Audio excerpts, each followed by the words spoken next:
उसने। अमरोहा से खबर है, फर्नीचर कारोबारी ने आत्महत्या की है। मौके पर 3 पेज का सुसाइड नोट भी बरामद हुआ है। प्रशासनिक अफसरों और भू माफियाओं पर उत्पीड़न का आरोप लगा है। जमीन का दाखिल खारिज नहीं करने का आरोप है। कारोबारी ने डिडौली में जमीन खरीदी थी और दिल्ली में कारोबारी जाबिर ने आत्महत्या की है। अमरोहा से खबर आपको बता दें, फर्नीचर कारोबारी ने आत्महत्या कर ली है। मौके पर 3 पेज का सुसाइड नोट भी बरामद हुआ है। पुलिस ने शव को कब्जे में लेकर पोस्टमार्टम के लिए भेज दिया है और सुसाइड नोट को भी पुलिस ने अपने कब्जे में लिया है। इस पूरे मामले की जांच में पुलिस लगी हुई है।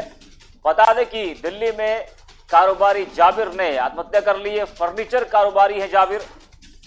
जमीन का दाखिल खारिज नहीं करने का भी आरोप लग रहा है। प्रशासनिक अफसरों और भूमाफियाओं पर उत्पीड़न का आरोप है और शायद इसी वजह से फर्नीचर कारोबारी जाबिर ने आत्महत्या कर ली है। कारोबारी ने डिडौली में एक जमीन खरीदी थी। जमीन का दाखिल खारिज नहीं करने का आरोप लगा है। प्रशासनिक अफसरों और भू माफियाओं पर भी उत्पीड़न का आरोप लगा है। उस सुसाइड नोट में भी इन मामलों का जिक्र किया गया है। तो 3 पेज का सुसाइड नोट बरामद हुआ है। पुलिस ने सुसाइड नोट को अपने कब्जे में ले लिया है, जांच कर रही है।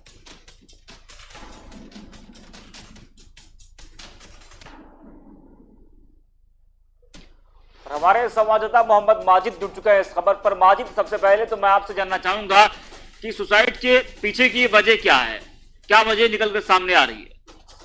देखिए, मैं आपको बता दूं, ये फर्नीचर कारोबारी ने जो सुसाइड किया है उसके पीछे जो है एक 15 बीघा जमीन बताई जा रही है जो अमरोहा जनपद के डिडौली कोतवाली इलाके में खरीदी थी अब से 15 वर्ष पहले। और जमीन खरीदने के बाद जो है उस जमीन पर कोई डिस्प्यूट हो गया था और हाईकोर्ट में मामला पहुंच गया था।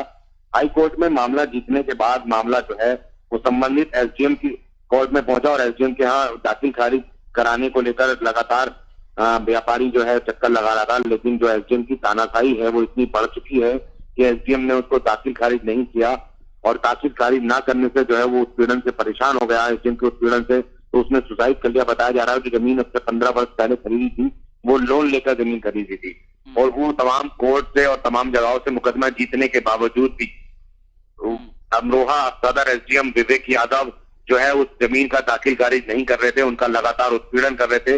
उत्पीड़न से तंग होकर व्यापारी ने दिल्ली में सुसाइड कर लिया है।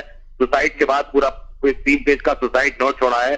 उसमें एसडीएम विवेक यादव का उत्पीड़न का जिक्र किया है और जो भूमाफिया थे उन भूमाफियाओं का भी उत्पीड़न उसका जिक्र किया है। उसमें उन्होंने सुसाइड कर लिया। परिवार में कोहराम मचा हुआ है। लेकिन एसडीएम की तानाशाही इतनी बढ़ चुकी है अमरोहा में कि वो जो है किसी को बख्शने को तैयार नहीं है। जो आदमी लीगल भी काम करा रहा है उससे भी पैसे दिए जा रहे हैं और तमाम तरह के गंभीर आरोप उसमें लगाए गए हैं।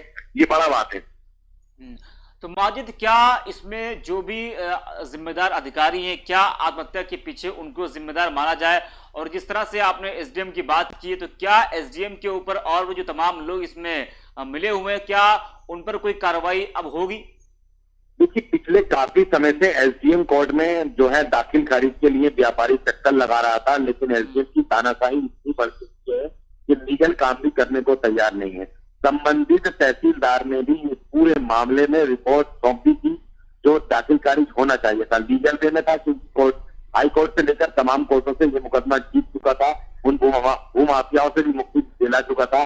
उसके बावजूद भी एसडीएम की तानाशाही के बावजूद भी इस पूरे मामले में दाखिल खारिज नहीं हुआ। फिलहाल परिवार ने इस पूरे मामले की हत्या की तहरीर जो है हत्या को उकसाने को लेकर और उत्पीड़न को लेकर जो है दिल्ली में दे दी गई है। फिलहाल दिल्ली में इस पूरे मामले का मुकदमा दर्ज हो गया है और संबंधित जिलाधिकारी बीजेपी पार्टी से इस मामले की बात करना चाह रहे हैं। अभी फिलहाल हमारा संपर्क नहीं हो पा रहा। ठीक है, आपको धन्यवाद।